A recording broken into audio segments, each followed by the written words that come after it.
Okay, very good evening everybody. आज मैं बहुत एक्साइटेड हूँ क्योंकि आज हम लोग अपने बिजनेस स्टडीज़ के 5वें चैप्टर को स्टार्ट करने जा रहे हैं। इससे पहले हम लोग 4 चैप्टर्स पढ़ चुके हैं जिसमें हम लोगों ने nature and significance of management, principles of management, business environment और प्लानिंग चैप्टर को डिटेल्ड में हर टॉपिक को हम लोगों ने डिस्कस किया है। आज का जो वीडियो है वो हमारे 5th चैप्टर यानी ऑर्गेनाइजिंग का पहला पार्ट है। इस वीडियो में हम लोग मेनली डिस्कस करेंगे मीनिंग यानी डेफिनेशन ऑफ ऑर्गेनाइजिंग और प्रोसेस। याद करिएगा, बहुत इंपॉर्टेंट है। अगर इस वीडियो को आप लोग कंप्लीटली देख लेंगे तो मेरा दावा है ऑर्गेनाइजिंग चैप्टर से जुड़े हुए मैक्सिमम चीज़ें आपके माइंड में क्लियर हो जाएंगी। तो आइए बिना टाइम वेस्ट किए स्टार्ट करते हैं कि ऑर्गेनाइजिंग होता क्या है। देखिए, नॉर्मल अगर हम बात करें ऑर्गेनाइजिंग की तो ऑर्गेनाइजिंग मतलब सब चीज़ों को इकट्ठा करना या ऑर्गेनाइज करना। जब इकट्ठा करते हैं, किसी चीज़ को संगठित करते हैं, तब वो जाके ऑर्गेनाइजेशन बनता है, तब वो संगठन कहलाता है। अब यहाँ पे सवाल उठता है कि सर इसको हम लोग क्यों पढ़ रहे हैं। तो ध्यान दीजिएगा, हम लोगों ने जब फंक्शंस ऑफ मैनेजमेंट पढ़ा था, फंक्शंस ऑफ मैनेजमेंट के बारे में हमने डिटेल्ड में अपने पहले वीडियो में, पहले चैप्टर के वीडियो में हम लोगों ने nature and significance of management में हम लोगों ने डिटेल्ड में डिस्कस किया था। उसके बारे में डिटेल्ड आप वहाँ देख सकते हैं। उसमें हम लोगों ने देखा था जो फंक्शंस ऑफ मैनेजमेंट हैं उसमें जो सेकंड फंक्शन है वो ऑर्गेनाइजिंग है।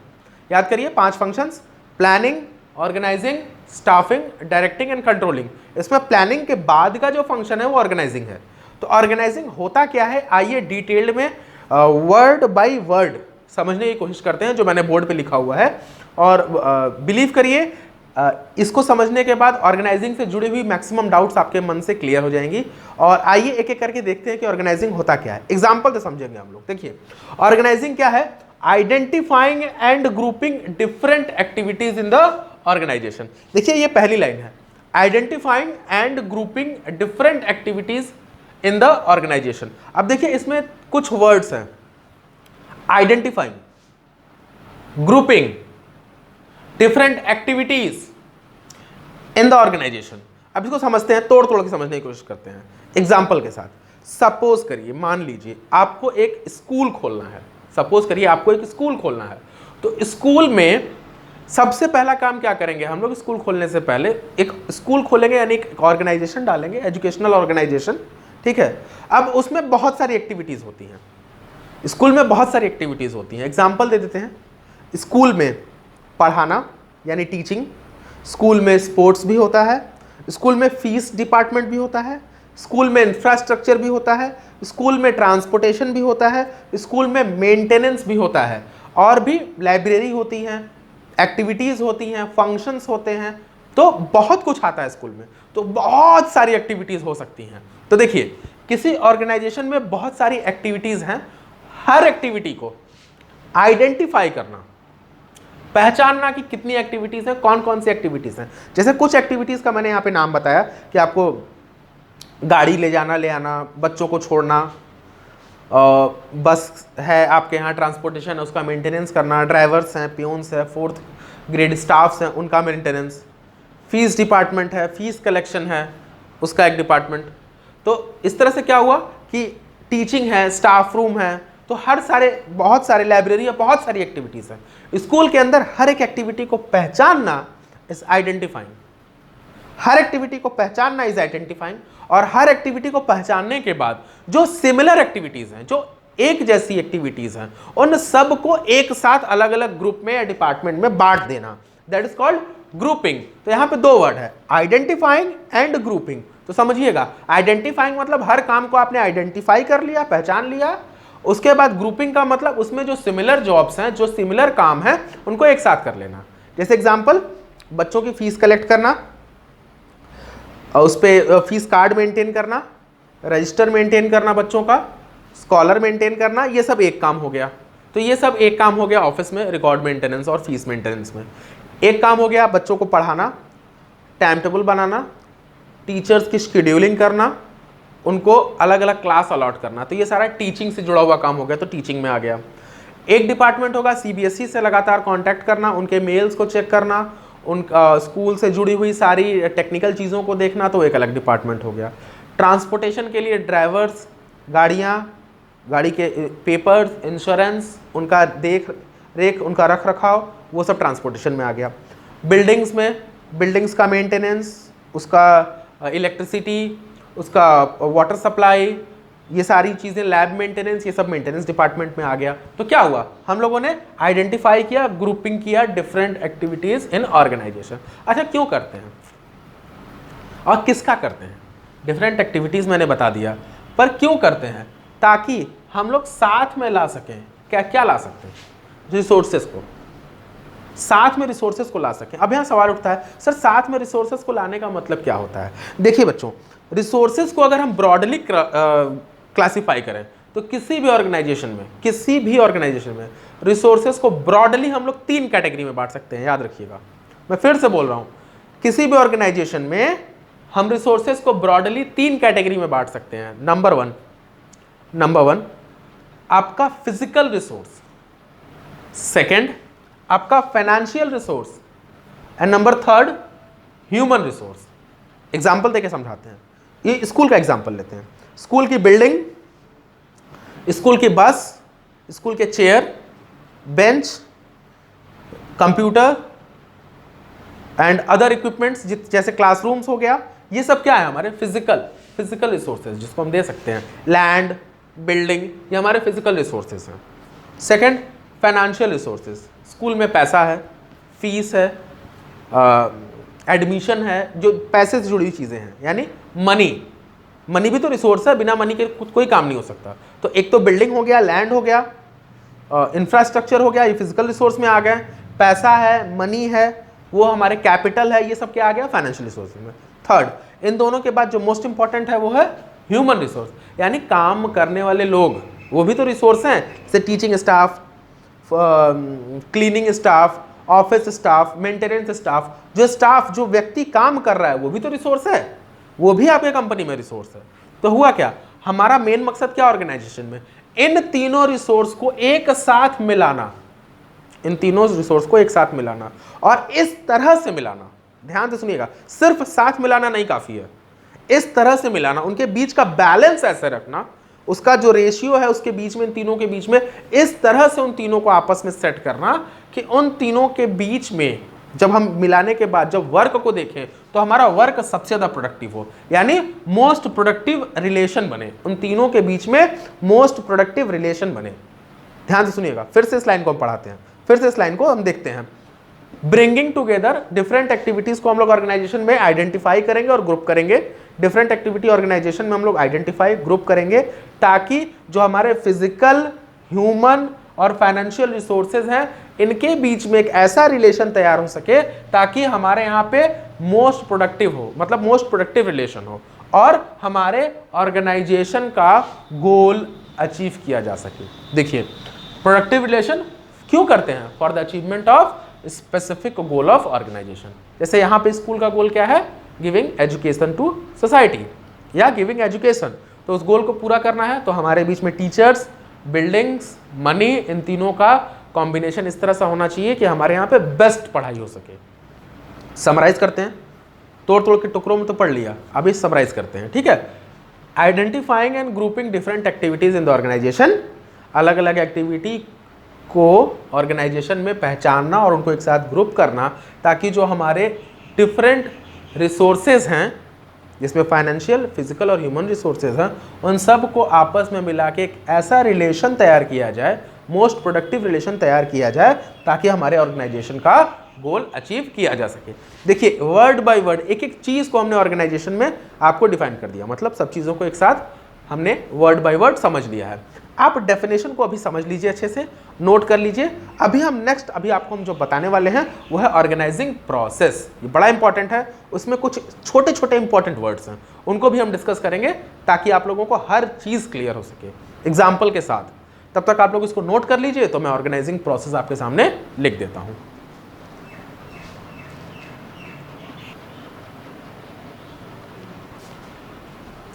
आइए बात करते हैं ऑर्गेनाइजिंग प्रोसेस की। देखिए, ऑर्गेनाइजिंग प्रोसेस में अगर ध्यान से देखेंगे तो ऊपर के जो स्टेप्स हैं वो हमने अभी थोड़ी देर पहले इसके डेफिनेशन में या मीनिंग में हम लोगों ने कवर किया था। अब जरा सा ध्यान देने वाली बात है, सर कैसे कवर किया था, जरा एक्सप्लेन करते हैं। याद करिए, पहला ही वर्ड क्या था? Identifying and grouping.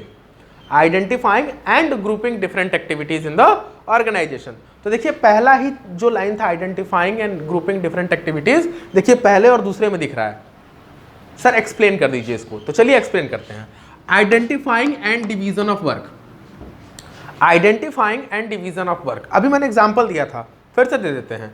किसी ऑर्गेनाइजेशन में बहुत सारे वर्क होते हैं, हर वर्क को आइडेंटिफाई करिए, पहचानिए, और उसके बाद काम को बांट दीजिए, सब काम को अलग अलग कर दीजिए। फॉर एग्जाम्पल फीस लेने का काम, रिसिप्ट देने का काम, लाइब्रेरी का काम, स्कूल का काम, सबको अलग, इसको स्टाफ रूम का काम, बिल्डिंग का काम, मेंटेनेंस का काम, सारा काम, बस से जुड़ा हुआ काम, लाइसेंस से जुड़ा हुआ काम, बहुत सारे वर्क है। हर काम को आप एक जगह लिख लीजिए, हर काम को अलग अलग आपने कर दिया। अब इसमें क्या काम करना है कि पूरे काम को पहचानने के बाद उसमें अलग अलग जॉब्स को पहचानिए। अब यहाँ सवाल उठता है जॉब क्या होता है। देखिए एक नंबर में क्वेश्चन आता है डिफाइन जॉब, एक नंबर में क्वेश्चन आता है डिफाइन जॉब। तो इसका सिंपल सा आंसर है कि when whole work is divided into smaller unit, when whole work is divided into smaller units, then each unit is a job, then each unit is a job. समझा देते हैं, पूरे काम को जब हम टुकड़ों में बांट देते हैं तो हर एक टुकड़ा एक जॉब होता है। एग्जाम्पल देते हैं, बैंक है तो बैंक में बहुत सारे काम होते हैं, अब उसमें एक वर्क होता है कैशियर, तो कैशियर एक जॉब है आपके पास। जैसे लोग कहते हैं मैं बैंक में मैनेजर हूं, तो मैनेजर उनका पोजीशन, उनका जॉब है। क्लर्क हूं, क्लर्क एक जॉब है। कैशियर हूं, कैशियर एक जॉब है। तो पूरे बैंकिंग तो बहुत बड़ा है, अब बैंकिंग के सारे कामों को अगर देखा जाए तो टुकड़ों में बांट दिया जाए तो हर एक काम उनका क्या हो जाएगा, जॉब। तो एक नंबर में क्वेश्चन आता है व्हाट इज जॉब, देन हम कह सकते हैं कि when whole work is divided into smaller unit, then each unit is a job. तो पहले चीज क्लियर हो गया कि हमने काम को पहचाना और अलग अलग कर दिया। दूसरा काम क्या करेंगे, अलग अलग कर दिया, डिवाइड कर दिया, उसमें से जो सिमिलर वर्क होंगे उनको एक डिपार्टमेंट बना के उस डिपार्टमेंट पे एक साथ कर देंगे, उसको कहते हैं ग्रुपिंग। उसको क्या कहते हैं, ग्रुपिंग। तो क्या करेंगे, ग्रुपिंग द जॉब्स। देखिए जॉब तो यहां पे हो गया, हमने बहुत सारे जॉब कर दिए। अब जो सिमिलर जॉब है, जैसे कैश है तो कैश से जुड़े हुए बहुत सारे काम हो सकते हैं, जैसे कैश रिसीव करना, कैश का पेमेंट करना, कैश को रिकॉर्ड करना, कैश को मेंटेन करना, तो ये सब कैश से जुड़ा हुआ सिमिलर काम है। तो जितने सिमिलर जॉब्स हैं उन सबको एक डिपार्टमेंट बना दिया, कैश डिपार्टमेंट, तो वहां पे रख दिया। तो हुआ क्या, पहले में क्या किया था, हमने काम को पहचाना था और टुकड़ों में बांटा था। दूसरे में हमने क्या काम किया, जो सिमिलर जॉब्स हैं उन सबको डिपार्टमेंट बना के हम लोग एक साथ ग्रुप कर देंगे। अब डिपार्टमेंट बनाने के कई तरीके होते हैं, डिपार्टमेंट बनाने के कई तरीके होते हैं, पर मेनली दो तरीकों के बारे में यहाँ डिस्कस किया गया है। क्वेश्चंस इसमें जरूर आते हैं, इनका डिटेल्ड भी है जो हम आगे वीडियोस में पढ़ेंगे। फिलहाल यहाँ पे इनका इंट्रोडक्शन दे देते हैं। जो मेनली दो तरह के डिपार्टमेंटेशन किए जाते हैं, पहला फंक्शनल डिपार्टमेंटेशन, दूसरा डिविजनल डिपार्टमेंटेशन। एग्जाम में क्वेश्चंस आते हैं इनसे जुड़े हुए, तो ध्यान रखिएगा, फंक्शनल एंड डिविजनल। फंक्शन का मतलब होता है, फंक्शनल डिपार्टमेंटेशन का मतलब होता है कि हम लोग जो डिपार्टमेंट बांट रहे हैं वो फंक्शन के अकॉर्डिंग बांटेंगे। जो हम लोग डिपार्टमेंट बांट रहे हैं वो फंक्शन के अकॉर्डिंग। एग्जाम्पल लेते हैं, एक बैंक है HDFC बैंक, ठीक है, HDFC बैंक, बैंक का एक ही काम है पैसे का लेन देन करना। अब उसमें एक डिपार्टमेंट होगा लोन से जुड़ा हुआ, पूरी तरीके से लोन डिपार्टमेंट, तो वहां बैंक ने एक डिपार्टमेंट बना दिया लोन डिपार्टमेंट। एक डिपार्टमेंट होगा कैश से जुड़ा हुआ, तो पूरी तरीके से एक डिपार्टमेंट कैश का बन गया। तो देखिए लोन का काम करना एक फंक्शन हो गया, कैश से जुड़ा हुआ काम कर लेना एक फंक्शन हो गया, ठीक है। अब उसमें बहुत सारी अदर चीज़ें भी आती हैं, इंटरेस्ट का डिपार्टमेंट होता है। तो जब हम लोग काम के अकॉर्डिंग चीज़ों को बांटते हैं तो उसको हम लोग बोलते हैं फंक्शनल डिपार्टमेंटेशन। एक और एग्जाम्पल लेते हैं, सपोज करिए सैमसंग, ठीक है। अब सैमसंग है, सैमसंग एक कंपनी है, इसने मोबाइल बनाया, ठीक है। अब एक डिपार्टमेंट होगा केवल मोबाइल का प्रोडक्शन करेगा, तो प्रोडक्शन इज अ फंक्शन। अब एक डिपार्टमेंट होगा जो केवल सेल्स का काम देखेगा, उसका प्रोडक्शन से मतलब नहीं है, तो सेल्स इज अ फंक्शन। एक डिपार्टमेंट है केवल परचेज का काम देखेगा, परचेज इज अ फंक्शन। एक डिपार्टमेंट है वो मार्केटिंग का काम देखेगा, तो मार्केटिंग इज अ फंक्शन। एक डिपार्टमेंट है वो रिसर्च एंड डेवलपमेंट पे काम करेगा, तो रिसर्च एंड डेवलपमेंट यानी R&D इज अ फंक्शन। तो जब हम लोग फंक्शन के अकॉर्डिंग डिपार्टमेंट बांटते हैं, फंक्शन के अकॉर्डिंग, जैसे सेल्स, परचेज, मार्केटिंग, ऐसे जब डिपार्टमेंट बांटते हैं तो उसको हम लोग बोलते हैं फंक्शनल डिपार्टमेंटेशन। मेनली फंक्शनल डिपार्टमेंटेशन का कॉन्सेप्ट वो कंपनियां यूज करती हैं या वो ऑर्गेनाइजेशन यूज करती हैं जो सिंगल टाइप ऑफ प्रोडक्ट में वर्क करते हैं। सिंगल टाइप ऑफ प्रोडक्ट याद रखिएगा, सिंगल टाइप ऑफ प्रोडक्ट में अगर काम कर रहे हैं तो फंक्शन के अकॉर्डिंग बांट देंगे। लेकिन अगर company more than one product में काम कर रही है, company more than one product में काम कर रही है, देन वो लोग डिविजनल डिपार्टमेंटेशन करते हैं। उन्होंने डिवीजन बना दिया। एग्जाम्पल, सबसे अच्छा एग्जाम्पल अभी इंडिया में हम ले सकते हैं पतंजलि। पतंजलि के अगर हम डिपार्टमेंट्स की बात करें तो उनका एक डिपार्टमेंट है जो ब्यूटी प्रोडक्ट्स बनाता है, कॉस्मेटिक्स। एक डिपार्टमेंट है जो मेडिसिन्स बनाता है, पूरी तरीके से मेडिसिन्स। एक डिपार्टमेंट है जो बच्चों के लिए प्रोडक्ट्स बनाता है। तो क्या हुआ, इन्होंने एक मेडिसिन का डिपार्टमेंट बना दिया, एक डिपार्टमेंट उन्होंने बना दिया कॉस्मेटिक्स का, एक डिपार्टमेंट्स बना दिया उन्होंने ग्रॉसरी का। तो क्या हुआ कि इन्होंने प्रोडक्ट्स के अकॉर्डिंग अपने यहाँ पे डिपार्टमेंट डिवाइड कर दिया। जब प्रोडक्ट के अकॉर्डिंग डिपार्टमेंट को डिवाइड करते हैं तो उसको हम लोग बोलते हैं डिविजनल डिपार्टमेंटेशन। इसको क्या बोलते हैं, डिविजनल डिपार्टमेंटेशन। एक और एग्जांपल ले लेते हैं, टाटा ग्रुप। देखिए, टाटा कंपनी है तो टाटा स्टील भी बनाती है, टाटा नमक भी बनाती है, टाटा गाड़ियां भी बनाती हैं, टाटा ग्रुप्स के होटल्स भी हैं। तो अलग अलग इनके प्रोडक्ट अलग अलग हो गए। तो जब प्रोडक्ट्स के अकॉर्डिंग डिवाइड करते हैं तो इसको बोला जाता है डिविजनल डिपार्टमेंटेशन। तो ये काफ़ी माइन्यूट चीज़ें हैं जो आपको ध्यान देना होता है। कन्फ्यूज़न मत करिएगा एग्जाम्स में। अगर आपको डाउट्स हैं तो आप कमेंट में लिख करके अपने डाउट्स पूछ सकते हैं, मैं पक्का आपके आंसर्स दूंगा, आपके सारे डाउट्स को क्लियर करने की कोशिश करूंगा। तो आप लोग कमेंट कर सकते हैं। और हाँ, अगर चीज़ें पसंद आ रही हैं तो लाइक ज़रूर करिएगा। आपके लाइक करने से हमारा मोटिवेशन बढ़ता है ताकि हम और वीडियोज़ बना सकें। आइए आगे टॉपिक पर चलते हैं, असाइनमेंट ऑफ ड्यूटीज़। देखिए, हमने डिपार्टमेंट बना दिए। अब डिपार्टमेंट बनाने के बाद हर डिपार्टमेंट में काम करने के लिए अलग अलग पोस्ट है, अलग अलग जॉब्स है। तो हर जॉब को क्वालिफिकेशन, एक्सपीरियंस के अकॉर्डिंग हम लोग क्या काम करेंगे, लोगों को काम बांटेंगे। तो जब काम बांटेंगे तो काम कैसे बांटेंगे, बस ऐसे ही कह देंगे कि जाइए आपका ये काम है? जी नहीं, हम उन लोग को ड्यूटीज़ देंगे कि आपकी ड्यूटीज़ क्या है, आपको क्या क्या काम करना है। तो इसको हम लोग क्या करेंगे, इसके लिए अब हम लोग एक डॉक्यूमेंट प्रिपेयर करते हैं। ध्यान से सुनिएगा, उस डॉक्यूमेंट का नाम होता है जॉब डिस्क्रिप्शन। ध्यान से सुनिएगा, एग्जाम में फिर क्वेश्चन आता है जॉब डिस्क्रिप्शन से।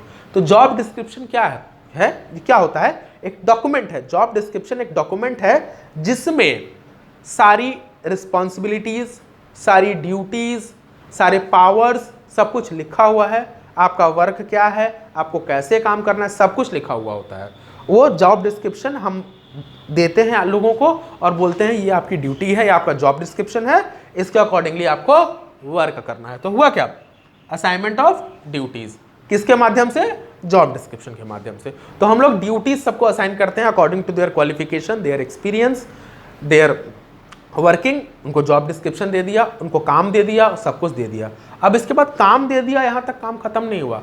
इसके बाद जो मोस्ट इंपॉर्टेंट चीज़ है वो हमको ये देखना होता है कि उनका रिपोर्टिंग रिलेशनशिप क्या है। अब यहाँ पे क्वेश्चंस आता है और बच्चे बड़े कंफ्यूज होते हैं, सर ये रिपोर्टिंग रिलेशनशिप क्या होता है। देखिए, यहाँ पे जो जॉब डिस्क्रिप्शन दे रहा है जो व्यक्ति, वो सीनियर होगा या कोई भी व्यक्ति, वो अपने जॉब को, उसने जॉब डिस्क्रिप्शन को हैंडल कर दिया। तो जो आदमी है जो ज़्यादा रिस्पॉन्सिबल पोस्ट पे है, हायर पोस्ट पे है, वो सीनियर हो गया। और जो ड्यूटी अपने जूनियर को दे रहा है वो उसका सबऑर्डिनेट हो गया। तो एक सुपीरियर या सीनियर, एक उसका सबऑर्डिनेट, उन दोनों के बीच में जो रिलेशन होता है उसको बोलते हैं हम लोग सीनियर सबऑर्डिनेट रिलेशन। ये किस बेसिस पे होता है, हायरार्की बेसिस पे। मतलब एक हायर पोस्ट पे होगा, एक लोअर पोस्ट पे होगा। हायर पोस्ट वाला लोअर पोस्ट वाले को जॉब देगा, उनका काम समझाएगा, उनको वर्क देगा। और जो लोअर पोस्ट वाला है ऊपर वाले को रिपोर्टिंग करेगा। इंपॉर्टेंट है, ऊपर वाला कमांड देता है, नीचे वाला रिपोर्ट देता है, काम करने के बाद रिपोर्ट देता है। तो इसको बोला जाता है रिपोर्टिंग रिलेशनशिप। अब ध्यान से सुनने वाली बात है कि जो ऊपर है वो सीनियर, जो नीचे है वो सबऑर्डिनेट। तो इसको बोला गया सीनियर सबऑर्डिनेट या सुपीरियर सबऑर्डिनेट रिलेशनशिप। इसका मतलब क्या है कि आप ऑर्गेनाइजेशन में अब बताएंगे कि कौन आपका सीनियर है, कौन आपका जूनियर है। अब ये सीनियर जूनियर का जो चेन है, ये याद करिए स्केलर चेन में था। Second chapter principle of management में हेनरी फ्योल ने आपको बताया था स्केलर चेन के बारे में। हमने सेकंड चैप्टर में इसको डिटेल में समझाया है, आप वहां जाके देख सकते हैं। तो क्या हुआ, चेन ऑफ कमांड बन जाती है स्केलर चेन में। चेन ऑफ कमांड, कौन किसको बोलेगा, फिर कौन किसको बोलेगा, तो कौन किसका सीनियर है, कौन किसका जूनियर है, कौन किसको रिपोर्ट करेगा, सब कुछ तैयार होगा। तो इसको क्या बोला गया, एस्टैब्लिशिंग रिपोर्टिंग रिलेशनशिप। इसका बेस क्या होता है, हायरार्की, हायर पोस्ट से, ठीक है, उस बेसिस पे हम लोग काम करते हैं। अब ये चेन ऑफ कमांड बन गया। अब इसी में जो व्यक्ति ज्यादा रिस्पॉन्सिबिलिटी लेके ज्यादा हायर पोस्ट पे है वो टॉप लेवल में चला गया, जो उससे थोड़ा कम है वो मिडिल लेवल में चला गया, जो ज्यादा कम है वो लोअर लेवल में चला गया। तो आपका रिपोर्टिंग रिलेशनशिप 3 काम करता है। एक आपका सीनियर सबऑर्डिनेट बताता है, दूसरा आपका चेन ऑफ कमांड तैयार करता है कि कौन किससे बोलेगा, कौन किसको कमांड देगा, कौन किसको रिपोर्ट देगा। सीनियर कमांड देता है, जूनियर रिपोर्ट देता है। और लास्ट आपके लेवल्स को भी डिफाइन करता है कि आपकी कंपनी में टॉप लेवल में कौन कौन है, मिडिल लेवल में कौन कौन है और लोअर लेवल में कौन कौन है। तो ये हो गया प्रोसेस चारों। एक छोटा सा वापस से recall, identifying and division of work, grouping of jobs and departmentation, assignment of duties and establishing reporting relationship. ये रहा आप लोगों का मीनिंग और ऑर्गेनाइजिंग प्रोसेस। मैंने काफ़ी डिटेल में इसको समझाने की कोशिश की है, फिर भी आपको डाउट्स है तो आप कमेंट सेक्शन में पूछ सकते हैं हमसे। और इस वीडियो को ज़्यादा से ज़्यादा अपने दोस्तों के साथ शेयर करिए ताकि वो लोग भी इस चीज़ों को ज़्यादा डिटेल में समझ सकें। और अगर वीडियो पसंद आया तो लाइक करिए, मेरा मोटिवेशन बढ़ेगा।